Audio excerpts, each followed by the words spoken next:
In the heart of the Alaskan wilderness, nestled between icy forests and towering mountains, lay the fishing village of Kivalina. For generations, its inoperative residents thrived on the bounty of the Chukchi Sea, drawing sustenance and identity from the cold, rich waters. But as the world's climate began to shift, so did the fate of this ancient community.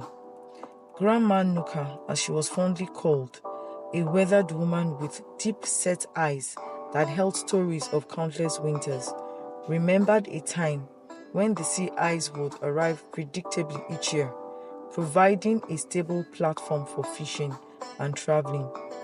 She would recount tales of feasts after successful hunts, with the entire village celebrating the gifts of the ocean.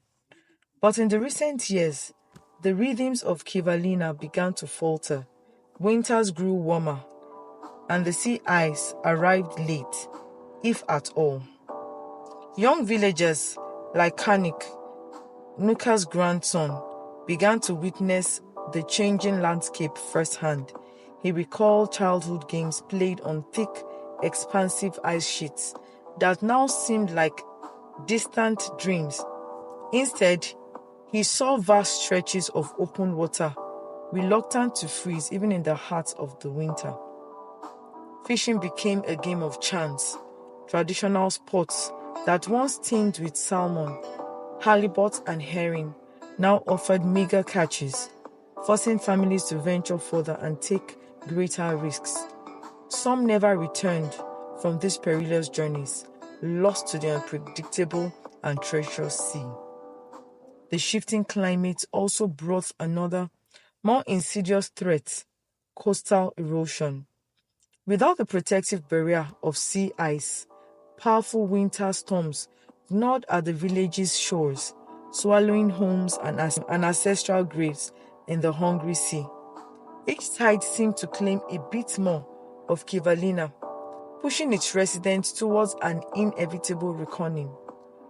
Community meetings became somber gatherings as villagers grappled with an uncertain future.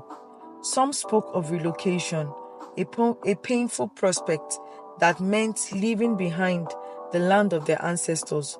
Others clung to hope, seeking solutions to fortify their sinking village against the relentless waves. Nuka, with her deep reservoir of wisdom, often reminded the community of their resilience. "We are the descendants of survivors," she said. Her voice steady despite the weight of her words. "We have weathered storms before, both of ice and of spirits, but we must act, not just for ourselves, but for the generations yet unborn." As the years passed, Kivalina's plight drew international attention. Scientists, policymakers, and activists rallied to support the village, offering expertise, resources, and a renewed sense of urgency. But the challenges remained formidable, a stark reminder of the global impact of a changing climate. Today, Kivalina stands as a poignant symbol of the human cost of climate change, a village on the brink, its fate intertwined with the warming planet. Yet, in its struggle, there is a glimmer of hope, a testament to the indomitable spirit of a community fighting to preserve its legacy amidst the rising tides of change. This story implores us to be architects of change, to embrace sustainable practices and a newfound respect for the delicate balance of nature. It challenges us to reevaluate our priorities and to recognize that our survival is intricately connected to the well-being of our planet. Thanks for watching this video. Don't forget to subscribe to our channel for more informative content on important environmental and waste management topics. See you next time.